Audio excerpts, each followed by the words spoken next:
नमस्कार, आप देख रहे हैं देवभूमि समाचार में आपके साथ प्रियंका मलिक हाजिर। उत्तराखंड की तमाम छोटी बड़ी खबरों को लेकर खबरों का रुख करेंगे, लेकिन सबसे पहले एक नजर हेडलाइंस पर। सीएम धामी ने अपने कैबिनेट मंत्रियों के साथ अयोध्या में किए रामलला के दर्शन, प्रदेश के लिए खुशहाली की प्रार्थना की। मुख्यमंत्री बोले, राज्य अतिथि गृह बनाने से सुविधा मिलेगी। भाजपा के प्रदेश अध्यक्ष महेंद्र भट्ट निर्विरोध चुने गए राज्यसभा सदस्य। भट्ट ने जताया देवभूमि की जनता का आभार, कांग्रेस ने भी दी बधाई।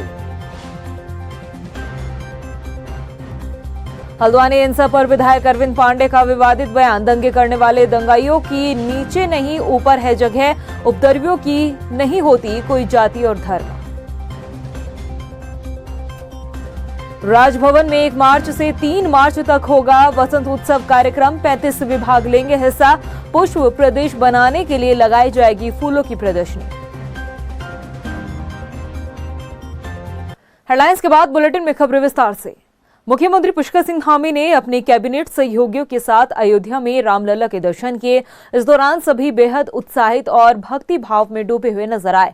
अयोध्या पहुंचकर मुख्यमंत्री और उनके सहयोगियों ने श्री रामलला के दर्शन कर पूजा अर्चना की। सीएम धामी ने कहा कि प्रभु श्री राम की नगरी अयोध्या में उत्तराखंड वासियों के लिए उत्तराखंड सरकार राज्य अतिथि गृह बनाने की तैयारी कर चुकी है। उत्तराखंड से भगवान श्री राम के दर्शन करने के लिए जो भी भक्त आएंगे उन्हें यहाँ पर काफी सुविधा मिलेंगी। भाजपा के प्रदेश अध्यक्ष महेंद्र भट्ट राज्यसभा सदस्य के लिए निर्विरोध निर्वाचित हो गए हैं। महेंद्र भट्ट ने राज्यसभा सदस्य के लिए 15 फरवरी को 4 सीटों में अपना नाम दाखिल किया था। वहीं आज नाम वापसी का अंतिम दिन था, लेकिन महेंद्र भट्ट के अलावा किसी भी दल या निर्दलीय उम्मीदवार ने अपना नामांकन नहीं किया था, जिसके बाद चुनाव अधिकारी ने महेंद्र भट्ट को निर्विरोध निर्वाचित घोषित कर दिया। राज्यसभा सदस्य बनने के बाद महेंद्र भट्ट ने उत्तराखंड की जनता का आभार जताया। उत्तराखंड की जनता के प्रति आभार व्यक्त करता हूं। जहां तक निर्विरोध का विषय है तो मुख्य विपक्षी दल ने भी प्रत्याशी खड़ा नहीं किया, मैं उनका भी आज धन्यवाद करता हूं। और जिस कार्य के लिए मुझे मेरे नेतृत्व ने योग्य समझा, उस कार्य को मैं सही प्रकार कर सकूं, इसके लिए मैं ईश्वर से प्रार्थना करता हूं मुझे वो शक्ति प्रदान करे। सीमावर्ती क्षेत्र का प्रतिनिधि होने के नाते आज पूरे जनपद चमोली सहित पिथौरागढ़, मैं कहता हूँ दूर दूर के क्षेत्रों में कार्यकर्ताओं में हर्ष है, जनता में भी हर्ष है। मैं प्रयास करूँगा कि जो अपेक्षाएँ सबकी मेरे से उन अपेक्षाओं में खड़ा उतर सकूं। वहीं भाजपा के प्रदेश अध्यक्ष महेंद्र भट्ट के निर्विरोध राज्यसभा उम्मीदवार चुने जाने पर कांग्रेस प्रदेश अध्यक्ष करण माहरा ने भी उन्हें बधाई दी। साथ ही करण माहरा ने कहा है कि महेंद्र भट्ट उनके साथ विधायक रहे हैं, इसलिए वह उन्हें विशेष रूप से बधाई राज्यसभा पहुंचने की देते हैं। इसके साथ ही करण माहरा ने उम्मीद जताई कि राज्यसभा सांसद चुने जाने के बाद महेंद्र भट्ट जनहित से जुड़े मुद्दों को लेकर प्रमुखता से राज्यसभा में उठाएंगे। मेरी बधाई है महेंद्र भट्ट जी को, क्योंकि साथ ही विधायक रहे हैं और वो राज्यसभा जा रहे हैं। उम्मीद करता हूं कि वो जनता की जो आकांक्षाएं हैं उनके अनुरूप प्रश्न भी करेंगे और उसको कुछ ठीक करने की कोशिश करेंगे। ऐसा ना करें कि सिलक्यारा की घटना हो या जोशीमठ में रेहड़ी की घटना हो, आप चुप रहे। विधायक रहते हुए अगर वो बोलते तो शायद जोशीमठ का आज ये हाल नहीं होता। और बीजेपी ऐसे लोगों को चाहती है जो प्रश्न ना करें, मूकदर्शी हो। तो मुझे लगता है कि ऐसा ना हो और ईश्वर करे कि महेंद्र भट्ट जी का मुंह खुले और वो जो गलत चीजें उनका विरोध करें, सही चीजों का समर्थन करें। एक तरफ हल्द्वानी दंगे के बाद शहर में हालात सामान्य हो रहे हैं, तो वहीं दूसरी तरफ राजनेता इस हिंसक घटना पर विवादित बयान देने से बाज नहीं आ रहे हैं। गदरपुर से विधायक अरविंद पांडे ने बनभूलपुरा में हुई हिंसा पर विवादित बयान दिया है, जिसकी वजह से वो चर्चाओं में आ गए हैं। आइए इस रिपोर्ट में आपको सुनाते हैं उनका ये बयान। यहाँ जो दंगाई बनेगा वो सीधे ऊपर जाएगा। हल्द्वानी की बनभूलपुरा इलाके में हुई हिंसक घटना के बाद अब शहर में हालात सामान्य होने लगे हैं, लेकिन इस हिंसक घटना पर बयानबाजी का दौर अभी भी जारी है। और इन्हीं बयानबाजी के बीच गदरपुर विधायक और पूर्व कैबिनेट मंत्री अरविंद पांडे, जो हमेशा से ही अपने बयानों को लेकर सुर्खियों में रहते हैं, उन्होंने हल्द्वानी हिंसा को लेकर एक विवादित बयान दिया है, जिसमें उन्होंने कांग्रेस को भी घेरा। अरविंद पांडे ने कहा कि उत्तराखंड में दंगाइयों की कोई जगह नहीं है। देवभूमि में जो दंगा करेगा वो सीधा ऊपर जाएगा, क्योंकि दंगाई किसी जाति या मजहब का नहीं होता। ये सिर्फ जाहिल लोग होते हैं जो समाज और इंसानियत के दुश्मन हैं। ऐसे लोगों के लिए देवभूमि उत्तराखंड में कोई जगह नहीं है। आइए आपको भी सुनाते हैं विधायक जी का ये विवादित बयान। दंगाई हैं, मैं उनको किसी जाति मजहब का नहीं मानता हूँ। ये किसी जाति मजहब के होती भी नहीं है। ये तो जाहिल लोग हैं। जो लोग दंगाई हैं वो समाज के दुश्मन हैं, इंसानियत के दुश्मन हैं। मैं ऐसे जाहिलों से कहना चाहता हूँ कि उत्तराखंड देवभूमि है, ये बाबा केदार की धरती है, बाबा जागेश्वर की धरती है। यहाँ जो दंगाई बनेगा वो सीधे ऊपर जाएगा, उसको नीचे रहने का कोई अधिकार नहीं है। इस विवादित बयान के बाद विधायक अरविंद पांडे एक बार फिर सुर्खियों में आ गए हैं। कोई इस बयान की निंदा कर रहा है तो कोई सपोर्ट भी, मगर एक जनप्रतिनिधि होने के कारण इस तरह के गैर जिम्मेदाराना बयान, वो भी इतने संवेदनशील मसले पर देना शोभा नहीं देता। महिला कांग्रेस अध्यक्ष ज्योति रौतेला ने बीजेपी सरकार पर निशाना साधते हुए कहा कि बढ़ती महंगाई से आम जनता परेशान हो चली है। केंद्र सरकार जिस तरीके से महंगाई का भार जनता पर थोपने का काम कर रही है, उसका नतीजा भाजपा को 2024 के लोकसभा चुनाव में भुगतना पड़ेगा। साथ ही उन्होंने कहा कि कांग्रेस जन जन तक पहुंचकर बीजेपी सरकार की जनविरोधी नीतियों के खिलाफ आवाज उठाकर जनता को जागरूक करने का काम करेगी। इसके अलावा उन्होंने महिला राष्ट्रीय अध्यक्ष अलका लांबा के उत्तराखंड दौरे की भी जानकारी दी है। हाँ, बिल्कुल रहने वाला है, क्योंकि महंगाई से मुझे लगता है कि आज हर व्यक्ति परेशान है, हर महिला परेशान है। और जो महंगाई का पूरा असर है, वो महिलाओं की जो किचन है उसका पूरा बजट खराब हो चुका है और सरकार इसको बिल्कुल अनदेखा अनसुना कर रही है। तो मुझे लगता है कि अगर लोकसभा चुनाव से पहले इन लोगों ने महंगाई को कम नहीं करा या इसके लिए इन्होंने जो उचित कदम है वो नहीं उठाए, तो इसका नुकसान भाजपा को बड़ी मात्रा में होगा। उत्तराखंड राजभवन में 1 मार्च से लेकर 3 मार्च तक वसंत उत्सव कार्यक्रम का आयोजन किया जाएगा, जिसमें 3 दिनों तक पुष्प प्रदर्शनी के साथ ही कई प्रतियोगिताएं आयोजित होगी। इसके साथ ही सांस्कृतिक कार्यक्रमों का भी आयोजन किया जाएगा। राज्यपाल गुरमीत सिंह ने कहा कि 35 विभाग इस कार्यक्रम का हिस्सा बनेंगे, जिसमें पुलिस विभाग पहली बार कार्यक्रम में शिरकत करेगा। पहली बार वर्टिकल और रूट गार्डनिंग भी आपको देखने को मिलेगी। पुष्प प्रदेश बनाने के लिए फूलों की ये प्रदर्शनी लगाई जाएगी।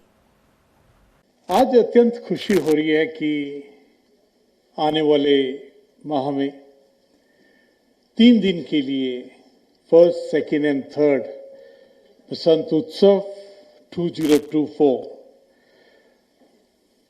ये पहले 2003 से 2 दिन का कार्यक्रम होता था, लेकिन ऐसा लगा कि उत्तराखंड में शिव जी की धरती में 3 दिन का त्रिशूल की तरह होना चाहिए।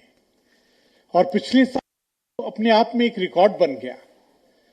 2.5 लाख से भी ज्यादा फुटफॉल था।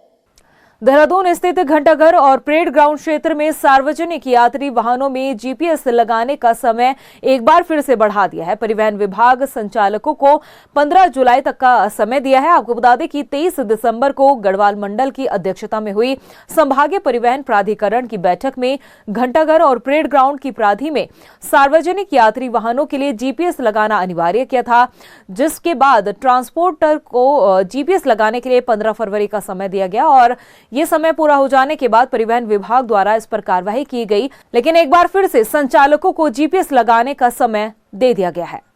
आपने जिस तरह बताया कि घंटाघर परेड ग्राउंड के आसपास 1-1.5 किलोमीटर के रेडियस में जो पैसेंजर व्हीकल चल रहे थे, उनके लिए आरटीए ने एक डिसीजन लिया था कि उनको जीपीएस लगाना अनिवार्य होगा। 15 फरवरी लास्ट डेडलाइन था हमारा, उसके बाद हम लोगों ने कार्रवाई भी शुरू कर दी थी। इसी को देखते हुए कल काफ़ी संख्या में विक्रम संचालक, कुछ ऑटो संचालक और जनप्रतिनिधियों के साथ हमारे ऑफिस में आए और उन्होंने अपनी बात रखी। उन्होंने बताया कि ठीक है, हम लोग इसमें जीपीएस लगाने के लिए तैयार हैं, लेकिन हमें उसमें टाइम चाहिए। उन्होंने 15 जुलाई तक का हमें टाइम मांगा है, तो हम लोग उस पर रिकंसिडर कर रहे हैं कि हम लोग क्या कर सकते हैं इस पे। साइबर ठग लोगों को ठगने के लिए नए नए पैंतरे अपनाते रहते हैं। कभी बैंक डिटेल, कभी क्रेडिट कार्ड, तो कभी किसी सरकारी योजना के नाम पर ठगी के कई किस्से आपको सुनाई देते होंगे। लेकिन अब साइबर ठगों का सबसे नया हथियार आर्टिफिशियल इंटेलिजेंस है, जिसके जरिए वो शातिराना अंदाज में ठगी को अंजाम दे रहे हैं। लेकिन आप इस ठगी से बच सकते हैं, वो कैसे? आइए आपको इस रिपोर्ट में दिखाते हैं। जैसे जैसे टेक्नोलॉजी का विस्तार होता जा रहा है, वैसे वैसे साइबर अपराध भी बढ़ रहा है। साइबर अपराधी अब हाईटेक टेक्नोलॉजी का इस्तेमाल करके लोगों को अपना शिकार बना रहे हैं। साइबर ठग अब AI यानी आर्टिफिशियल इंटेलिजेंस का इस्तेमाल कर लोगों को ठगी का शिकार बना रहे हैं। वो लोगों के चेहरे और आवाज का इस्तेमाल कर ठगी कर रहे हैं। लेकिन ये जानना बेहद जरूरी है कि आखिर ठगों तक हमारे चेहरे और आवाज के सैंपल आखिर पहुंचते कैसे हैं। दरअसल गूगल प्ले स्टोर के अलावा डार्क वेब पर कुछ ऐसे टूल्स मौजूद हैं जिनकी मदद से आसानी से साइबर ठग धोखाधड़ी कर लेते हैं। Voice cloning app, deep fake या दूसरे ऐप की मदद से आवाज और फोटो को बदल दिया जाता है। पहले साइबर ठग किसी न किसी तरह से फेसबुक, व्हाट्सएप, इंस्टाग्राम या दूसरे कॉलिंग ऐप के जरिए वॉइस का सैंपल लेते हैं। बाद में पीड़ित को उसका दोस्त, रिश्तेदार या करीबी बनकर कॉल किया जाता है। किसी भी इमरजेंसी का हवाला देकर पीड़ित से रकम की डिमांड की जाती है और इमरजेंसी की बात की जाती है। आवाज और वीडियो कॉल पर सब इतना साफ होता है कि कोई भी इनके जाल में आसानी से फंस जाता है। जिस प्रकार से टेक्नोलॉजी जो है चेंज हो रही है, उसी प्रकार से साइबर क्राइम में भी जो है नए नए प्रकार के हम देख सकते हैं क्राइम आ रहे हैं। इसमें जैसे आपने सवाल किया है कि AI बेस यानी कि आर्टिफिशियल इंटेलिजेंस बेस जो क्राइम होता है, उसमें सबसे सर्वप्रथम जो हम मामला देखते हैं वो वॉइस क्लोनिंग का देखते हैं। तो वॉइस क्लोनिंग का ऐसा मामला होता है जहाँ पे कोई भी व्यक्ति हो, उसकी आवाज़ को रिकॉर्ड कर लिया जाता है और फिर उसके आवाज़ का उसकी कैरेक्टरिस्टिक्स देखी जाती है कि वो बोलने में कितनी ऊंची आवाज़ है उसकी, वो कब कब अपने बोलने में वो एक पॉज लेता है कि वो 2 मिनट रुक रहा है या लगातार बोल रहा है, उसके बाद वो कितने क्लैरिटी से बोल रहा है। तो इन सारी चीज़ों को रिकॉर्ड किया जाता है। उसके बाद क्या होता है कि कंप्यूटर जो सॉफ्टवेयर्स होते हैं, जिसमें हम कह सकते हैं कि जो आर्टिफिशियल इंटेलिजेंस पे जो निर्धारित होते हैं, वो क्या करते हैं कि कोई भी एक रिटर्न जो क्रिमिनल होगा, वो कोई भी लिखित कोई भी एक फर्जी कोई बात लिखेगा और कंप्यूटर उसको पढ़ता है और AI क्या करता है कि उस चीज़ को कन्वर्ट कर देगा उस रिकॉर्डेड वॉइस में, कि यानी कि जो आदमी की हमने वॉइस स्टोर करी है, सेव करी है, अब जो कंप्यूटर पढ़ेगा वो पूरे के पूरे उस रिकॉर्डेड वॉइस के कैरेक्टरिस्टिक्स को कॉपी करके वैसे बोलता है। तो फिर क्या होगा इसमें क्राइम में कि किसी व्यक्ति को फ़ोन आएगा और वो बोलेगा कि फला बच्चे की किडनैपिंग हो गई है या फला कोई मेडिकल इमरजेंसी हो गई है, फला कोई भी कारण हो, और उसके बाद वो बोलेगा कि इसमें पैसे की नीड है या जो कुछ भी है, और सामने वाला व्यक्ति जब उसको लगता है कि हाँ ये आवाज़ जो है मेरे परिचित, मेरे दोस्त या किसी जानने वाले की है, तो वो घबरा करके उसमें तुरंत ही पैसे का लेन देन या जो भी ट्रांजेक्शन होता है वो कर देता है और फ्रॉड का शिकार हो जाता है। इस तरह ठगी के केस आपके आसपास आए दिन जरूर होते होंगे और साइबर पुलिस लगातार लोगों को अलग अलग तरीके से जागरूक करने का काम भी करती है। लेकिन फिर भी आम जनता इन साइबर ठगों के जाल में फंसते जा रही है। लेकिन आपको सतर्क रहने की जरूरत है। इस तरह की कॉल को क्रॉस चेक जरूर करें। बिना जांच पड़ताल के किसी को पैसे ना भेजें। इस तरह के मामलों में आरोपी रिश्तेदार या करीबी के नंबर से कॉल कभी नहीं करेगा। यदि ऐसा है तो सावधान हो जाएं। किसी अनजान मोबाइल नंबर, QR कोड या बैंक खाते में रकम बिल्कुल ना भेजें। ठगी का शिकार हो जाए तो 1930 पर कॉल कर शिकायत करें या cybercrime.gov.in पर शिकायत करें। अपनी नजदीकी साइबर थाने में जाकर भी शिकायत दर्ज कराई जा सकती है। इसमें हम आम जनता को सबसे पहले यही बोलते हैं कि अगर आपके साथ कभी भी कोई पैसे की अगर ठगी हो जाती है, फाइनेंशियल साइबर क्राइम होता है, तो आप जितनी जल्दी हो सके आप 1930 पर रिपोर्ट करें। साथ में जितने में समाज में गरीब लोग हैं या जो भी नीडी लोग हैं उन तक आप ये नंबर पहुंचाएं कि 1930 पर जितनी जल्दी हो सके आप रिपोर्टिंग करें। इसके लिए अवेयरनेस के लिए हम ये कहेंगे कि लगातार स्कूल कॉलेजेस में हम लोग जा रहे हैं, वहाँ पे प्रचार प्रसार कर रहे हैं। आप जैसे प्रेस बंधु हैं या जितने भी न्यूज़ पोर्टल है उनके माध्यम से भी हमें लगातार सहयोग मिल रहा है कि आप लोग हमारे लगातार अवेयरनेस में हमारा सहयोग कर रहे हैं। साइबर पुलिस के काफी अधिक जागरूक करने के बावजूद लोग इनके जाल में फंस रहे हैं। देश में बढ़ते साइबर अपराध को देखते हुए AI से साइबर ठगी एक बड़ी चुनौती बनकर सामने आई है। विशेषज्ञों का कहना है कि पढ़े लिखे लोग भी आसानी से साइबर ठगों के जाल में फंस रहे हैं और इस ठगी से बचने का सिर्फ सतर्क और जागरूक रहना ही एक उपाय है। हल्द्वानी पहुंची जमीयत उलेमा ए हिंद का नेशनल डेलीगेशन ने बनभूलपुरा हिंसा में प्रभावित परिवारों से मुलाकात की। इसके साथ ही दंगे में मारे गए लोगों के परिवारों को 2-2 लाख रुपए की आर्थिक मदद का चेक भी वितरित किया है। इसके अलावा हिंसा में घायलों के इलाज के लिए भी मदद की है। जमीयत द्वारा आर्थिक रूप से कमजोर लोगों को राशन किट भी बांटी गई। जमीयत उलमा हिंद अरशद मदनी साहब की तरफ से आज वहाँ से राष्ट्रीय मंडल के लोग हमारे आए हैं मौलाना अरशद मदनी साहब के हुक्म पर आज ये डेलीगेशन हल्द्वानी पहुंचा है और प्रभावित लोगों का दौरा करके और प्रभावित इलाके का दौरा करके प्रभावित लोगों से मुलाकात करी, उनके दुख दर्द को जांचा। इस सिलसिले में जो 8 तारीख को हुआ है उसमें जो लोग अपनी जान गंवा चुके हैं उनको लिए जमीयत उलमा हिंद ने 2-2 लाख रुपए का चेक दिया। वहीं देहरादून में घर और सार्वजनिक क्षेत्रों से कूड़ा उठान में अब तक कोई सुधार नहीं हुआ, जिसे लेकर जिला अधिकारी सोनिका ने सख्त रुख इख्तियार करते हुए अनुबंध कंपनियों को 100% डोर टू डोर कूड़ा उठाने के निर्देश दिए। उन्होंने कहा कि घरों से 100% कूड़ा अगर नहीं उठा तो तत्काल कार्रवाई सुनिश्चित की जाएगी। इसके साथ ही कार्य की गुणवत्ता के आधार पर ही भुगतान किया जाएगा।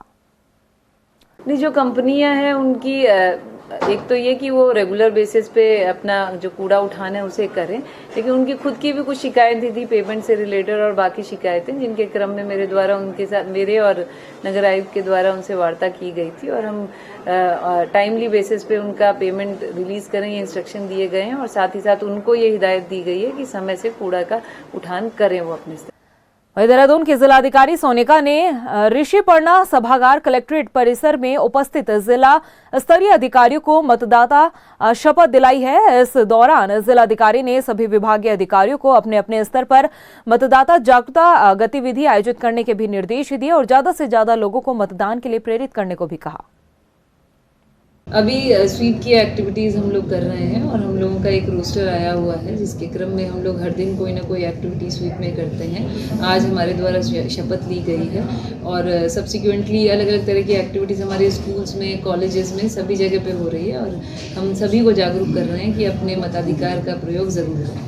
गदरपुर विधानसभा के सेक्टर 6 के 13 बूथों का निरीक्षण कर निर्वाचन आयोग के सेक्टर मजिस्ट्रेट ने सभी बूथों पर व्यवस्थाओं का जायजा लिया है। इस दौरान सेक्टर मजिस्ट्रेट इंदु शेखर ने कहा कि आगामी लोकसभा चुनाव की तैयारियों को लेकर यह निरीक्षण किया जा रहा है। इस दौरान बूथों को जाने वाली जो भी सड़कें खराब हैं उनका जल्द निर्माण किया जाएगा और जहां पर जो भी कमी है चुनाव से पहले उनका समाधान कर लिया जाएगा।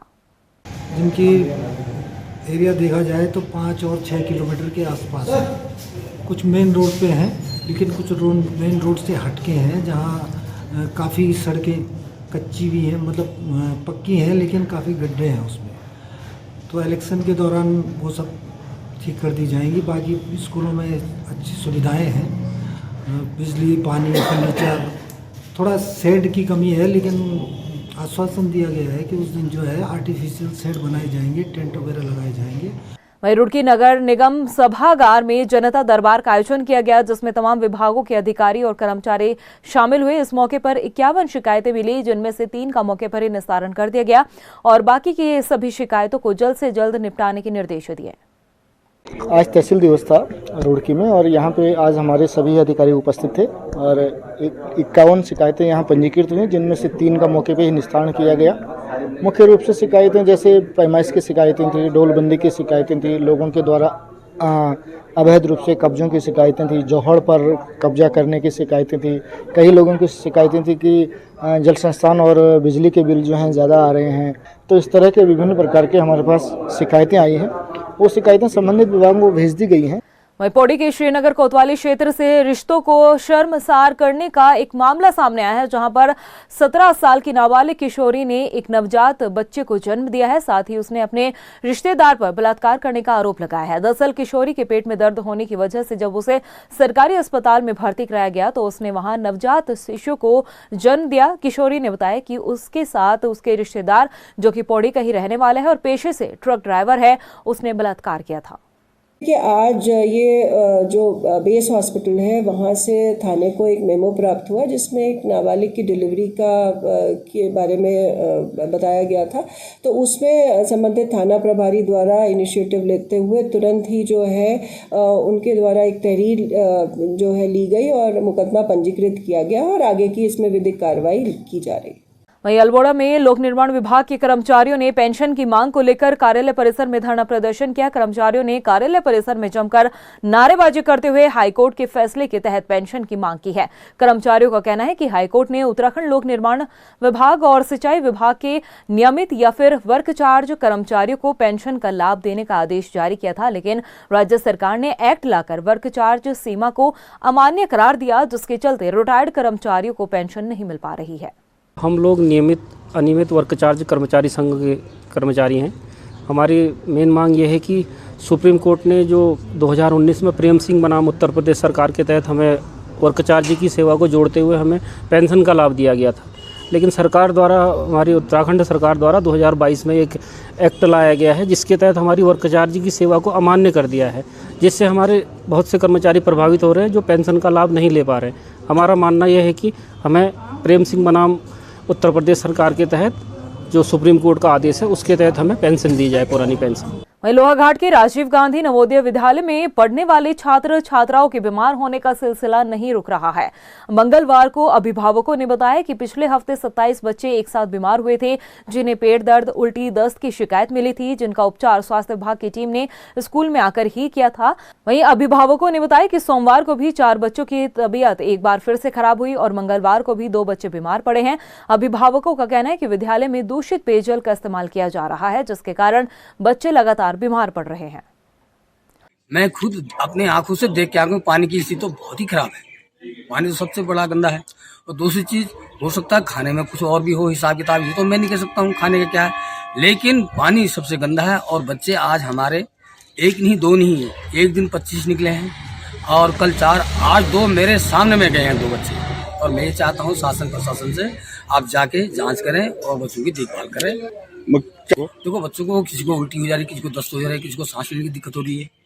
जो अभिभावकों का जो आरोप है दूषित पेयजल का, तो हमारे यहाँ विद्यालय में आरओ की व्यवस्थाएं हैं, जो भोजन के लिए इसमें बच्चों को हमारे यहाँ पूर्वतन को निर्देश दिए गए हैं कि आप पानी की बोतल का लेकर आप उन्हीं आरओ का प्रयोग करेंगे, आरओ के पानी का प्रयोग करेंगे। तो इस प्रकार से हमारे बच्चे जो है आरओ के पानी का ही पीने का प्रयोग करते हैं। और पूरी तरह से मेरा इंस्ट्रक्शन हमारे जो मेस कर्मियों को है, मेस में जो खाना बनाने के लिए, उनसे भी मैं कह रखा हूँ और कड़ा निर्देश भी दे रखा हूँ कि आप जो है पानी का जो प्रयोग करेंगे खाना बनाने में, आरओ का ही प्रयोग करेंगे।